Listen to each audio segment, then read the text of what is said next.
एक कहानी जो सिर्फ कहानी नहीं बल्कि एक छुपा मैसेज है।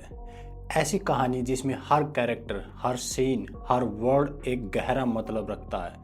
ये है एलिगरी, एक ऐसी लिटरेरी टेक्निक जो हमें सिर्फ एंटरटेन नहीं करती बल्कि हमें सोचने पर मजबूर करती है। आज इस वीडियो में बात करेंगे एलिगरी का मैजिक क्या है, ये कैसे काम करती है और कौन कौन से फेमस एग्जाम्पल हैं जो हमको देखने को मिलेंगे। तो इस वीडियो को लास्ट तक जरूर देखना। सबसे पहले समझते हैं एलिगरी होती क्या है। सिंपल लैंग्वेज में कहें तो एलिगरी एक ऐसी कहानी होती है जो दो लेवल पर काम करती है। एक तो उसका लिटरल मीनिंग होता है जो हम सामने देखते हैं, और दूसरा उसका डीपर सिंबॉलिक मीनिंग होता है जो किसी मोरल, पॉलिटिकल या फिलोसफिकल आइडिया को रिप्रेजेंट करता है। इसका यूज राइटर तभी करते हैं जब वो एक मैसेज डायरेक्टली ना देकर एक इंटरेस्टिंग और लेयर्ड तरीके से कन्वे करना चाहते हैं। ये तो हो गया एलिगरी होती क्या है। अब समझते हैं ये कितनी टाइप के होते हैं। एलिगरी अलग अलग टाइप की होती हैं। चलिए कुछ पॉपुलर एग्जाम्पल्स देखते हैं। मोरल और रिलीजन एलिगरी, ये कहानी एथिकल और रिलीजन टेक्निक को दिखाती है। इसका एग्जाम्पल है the pilgrim's progress by John बनियन,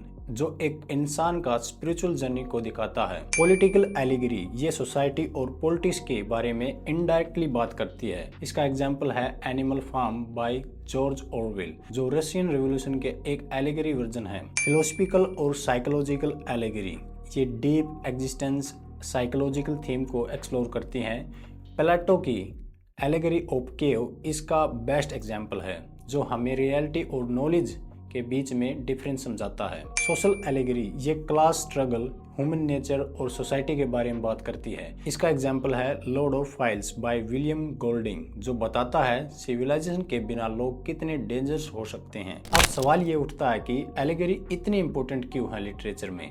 चलिए समझते हैं। डीपर अंडरस्टैंडिंग, एलिगरी एक कहानी को सिर्फ एक सरफेस लेवल से बढ़ाकर एक लेयर्ड मैसेज में बदल देती है। क्रिटिकल थिंकिंग को बढ़ावा देती है। जब हम एलिगरी पढ़ते हैं तो हम हिडन मीनिंग को डिकोड करने की कोशिश करते हैं, जो हमें और ज्यादा थॉटफुल बनाता है। सोशल और पॉलिटिकल कमेंट्री, कई बार ऑथर डायरेक्टली किसी पॉलिटिकल या सोशल इशू पर बात नहीं कर सकते तो वो एलिगरी का सहारा लेते हैं। टाइमलेस मैसेज, एलिगरिकल स्टोरी यूनिवर्सल होती हैं। उनका मैसेज एक जमाने तक सीमित नहीं होता बल्कि हर जनरेशन के लिए रेलेवेंट होता है। आपने कई फेमस बुक पढ़ी होंगी जो एक्चुअली एलिगरी हैं। चलिए कुछ एग्जाम्पल देखते हैं। एडवन स्पेंसर की द फेरी क्वीन एक कहानी है जो सिर्फ एक एडवेंचर नहीं बल्कि एक छुपा हुआ मैसेज भी देती है।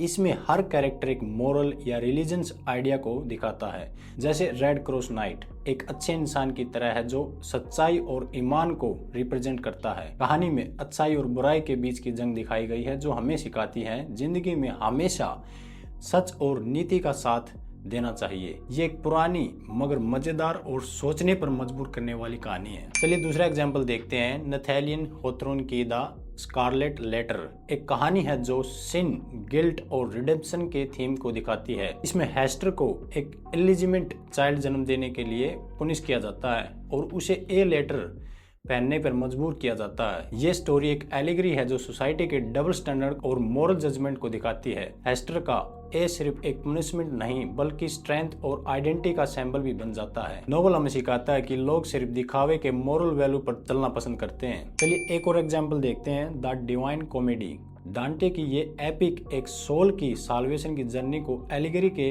रूप में दिखाती है। जॉन मिल्टन की पैराडाइस लॉस्ट, ये एक एपिक पोएम फ्री विल और सिन के कॉन्सेप्ट को एक्सप्लोर करती है। एक और एग्जाम्पल देखते हैं। The Chronicles of Narnia, C.S. Lewis की ये एक फैंटेसी सीरीज क्रिश्चियन थीम और रिडेम्पशन की एक एलिगरी रिप्रेजेंटेशन है। ये थे कुछ एग्जाम्पल्स जो आपको अच्छी तरह से समझ में आ गए होंगे। अब बात करते हैं कि स्टोरी में एलिगरी को कैसे आइडेंटिफाई करें। अगर आपको कोई स्टोरी एलिगरी लगती है तो उसमें ये चीजें ध्यान से देखें। सिंबॉलिक कैरेक्टर, क्या कैरेक्टर किसी डीपर कॉन्सेप्ट को रिप्रेजेंट कर रहे हैं। थीम और मोटिव, क्या कहानी किसी एथिकल, रिलीजन या पॉलिटिकल थीम को एक्सप्लोर कर रही है। एक्सटेंडेड मेटाफोर, क्या कहानी शुरू से लेकर अंत तक डीपर मीनिंग मेंटेन रखती है। ड्यूअल मीनिंग, क्या कहानी एक लिटरल और एक फिगरेटिव तरीके से समझने लायक है। तो दोस्तों ये थे कुछ तरीके जिससे आप एलेगरी आइडेंटिफाई कर सकते हो। आप जब भी कोई नोवेल या कहानी पढ़ो ध्यान दो कि क्या इसके पीछे कोई एलेगरी छुपी हो सकती है।